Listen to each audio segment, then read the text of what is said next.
Hey friend, please subscribe and like the video. 1 second for you? Big deal for me. I used to believe applause could keep a person warm. Under the stage lights, my hands, these hands, were a language all their own. I lived by calendars that only knew the names of cities: Boston, Vienna, Seoul, back to Boston. My dresses traveled in garment bags, my Steinway traveled in its custom crate, and my heart traveled in 8 bars of Chopin at a time. People say there are 2 kinds of silence: the kind you choose and the kind that chooses you. I learned the second kind at 3:17 on a rain-glazed Thursday when a delivery truck ignored a yellow light and folded my car like paper. I remember glass like winter stars. I remember the metronome in my head going mad, tick, tick, tick, while the world moved in syrup. I remember my hands pinned and distant, as if they belonged to someone at the far end of a hallway. A paramedic leaned into the wreck, his voice steady as a prayer. "Stay with me, ma'am. Stay with me."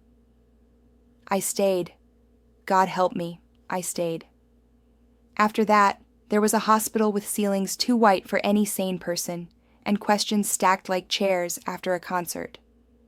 Mobility? Pain? Prognosis?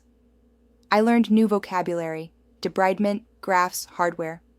My surgeon, a decent man with careful eyes, kept trying to meet my gaze.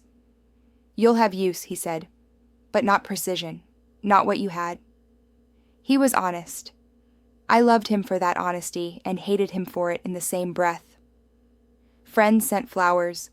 My agent sent 2 emails, one full of concern, one full of cancellations. The concern wilted faster than the lilies. The newspapers were careful with me at first: beloved pianist injured, and then they weren't. Career in question, they wrote, like it was a polite way to say funeral. Do you know what a room sounds like when a metronome stops ticking?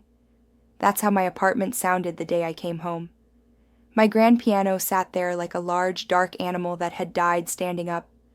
I put both bandaged hands on the fallboard and felt nothing but wood and the ghost of muscle memory. I slept on the couch with the TV on because the apartment was too quiet, and I woke to commercials selling happiness by the gallon. There is a corner of grief that's indecent to talk about. It's not tears. Tears are public, forgivable, even generous. No, the corner I mean is pettiness. I became small. I envied strangers' wrists at the grocery store. I resented birds because they could sing without practicing. I said unkind things about the neighbor's child tapping out "Twinkle, Twinkle" upstairs, and then I hated myself for it. People knocked less often. The ones who kept knocking were the wrong ones. A lawyer with teeth like piano keys, a foundation that wanted me to be their spokesperson for resilience, a man I once loved who brought expensive chocolates and left with the kind of relief that should be illegal. My mother called from Florida every Sunday and told me about her church ladies and their casseroles. "Come home," she said. "We'll make you strong again." I told her I was fine. I told her Boston needed me. I lied like a professional. After I hung up, the quiet crawled up beside me on the couch and tucked itself under my chin. Then winter came and decided not to leave. I took a job no one knew about. Not a job exactly, a favor that turned into a habit. A friend of a friend ran a community center in a mill town an hour west, the kind of town that smells like cold iron and laundromat steam. Their ancient upright piano had given up 3 strings and 2 pedals. "Could you come talk to our kids?" she asked. "Doesn't have to be a master class, just music." I almost said no.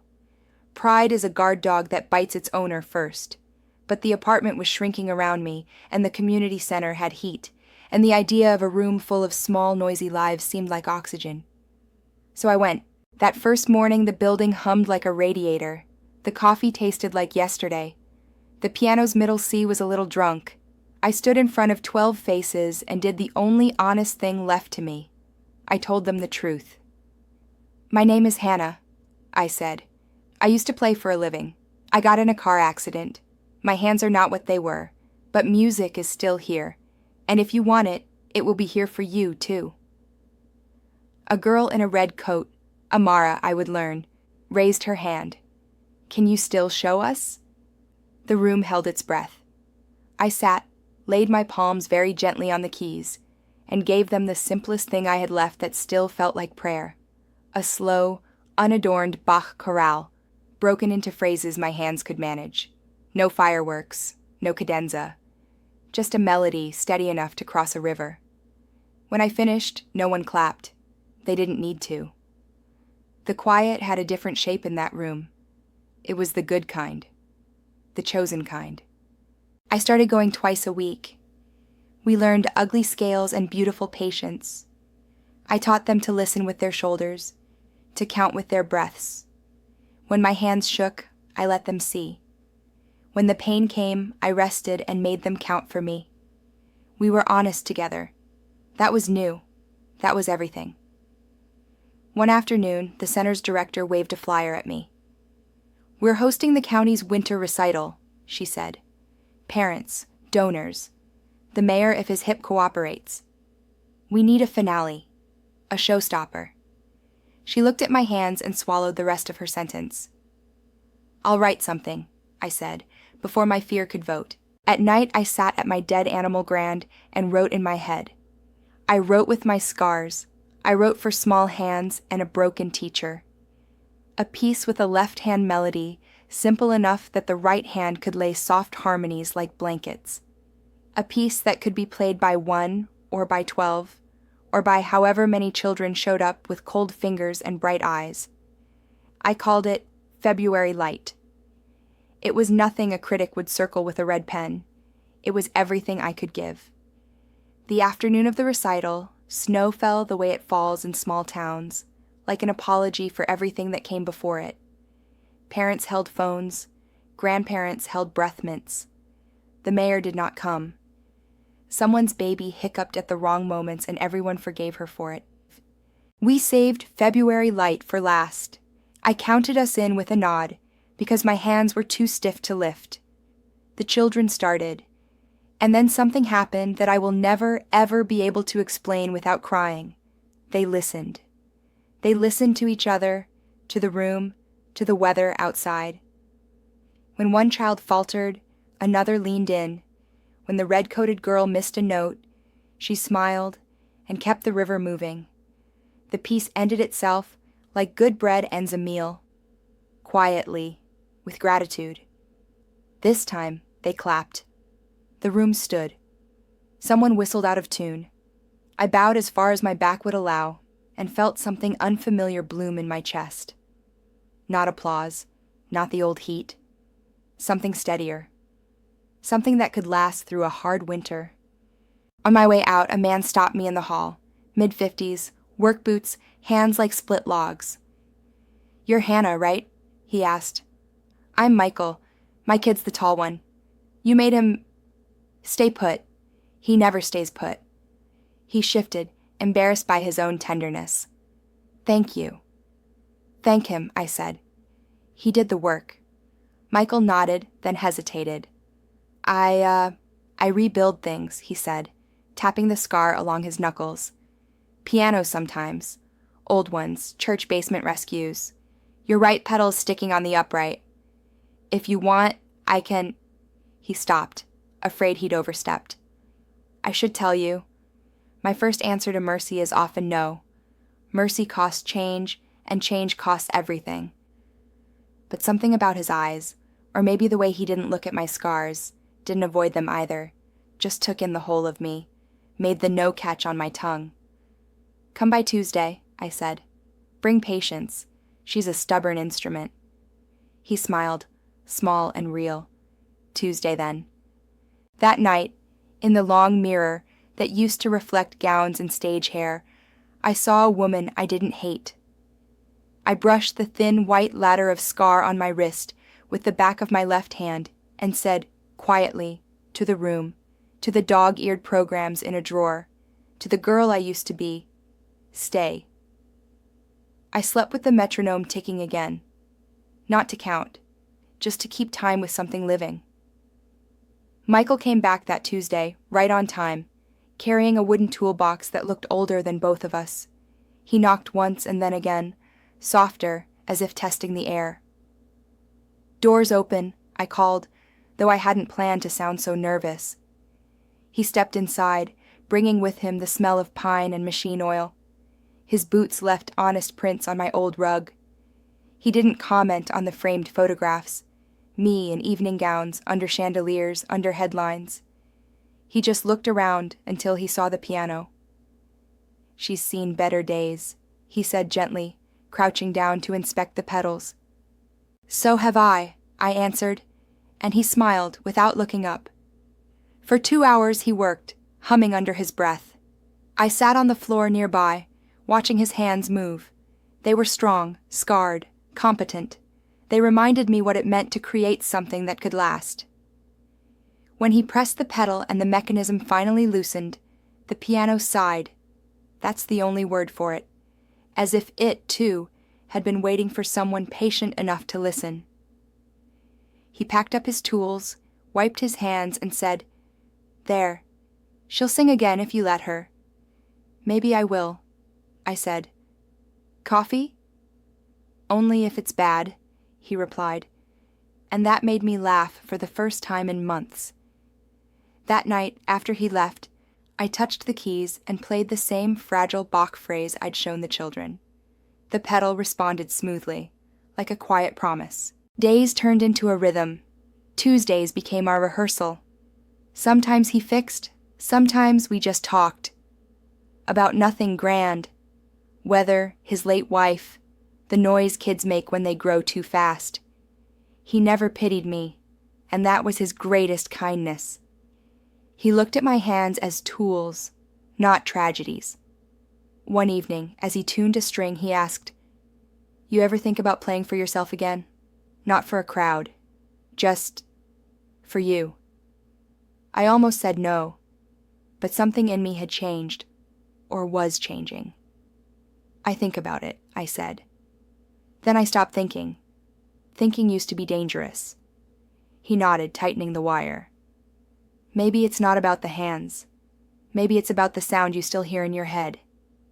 He struck middle C, pure and unbroken. "That one's still there," he said. "You didn't lose that." Spring crept in unnoticed, the way it does in northern towns. At the center, the kids started arriving without being called. Amara's mother brought muffins. Someone painted the cracked walls. Music filled the place like sunlight slipping through dirty glass. I found myself playing longer, slower. Sometimes alone after everyone had gone, sometimes with Michael standing in the doorway, arms crossed, pretending not to listen. One evening after class, he stayed back. "The community board's planning a festival," he said. "They want live music. Would you—" He hesitated, scratching his beard. "Would you play?" I laughed softly. "You mean, out there, in public?" He shrugged. "It's not Carnegie Hall, Hannah. Just a park. Kids running around, people eating barbecue. You'd fit right in." He said it with such plain warmth that I couldn't even be offended. I said no. Then maybe. Then no again. But he left a folded flyer on the piano anyway. That night, I stared at my reflection in the piano's glossy lid, the scar, the age, the quiet. The woman looking back at me wasn't the one from the posters. She was smaller, humbler, but maybe freer. I unfolded the flyer and read it again. Spring River Festival, celebrating community, resilience, and the arts. That last word caught me. Arts.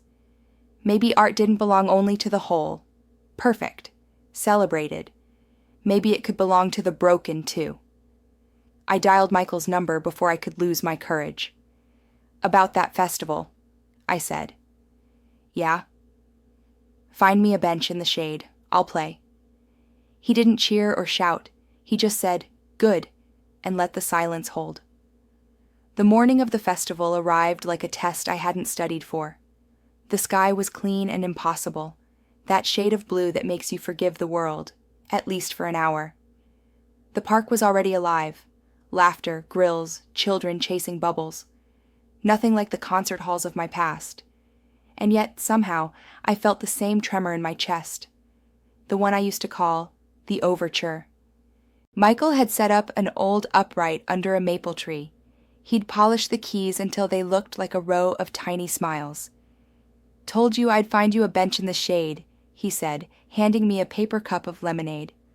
I sat down slowly, aware of every pair of eyes that turned my way. Mothers with strollers, teenagers pretending not to care, the mayor's wife in a hat too large for logic, and my students, front row, their faces glowing like lanterns.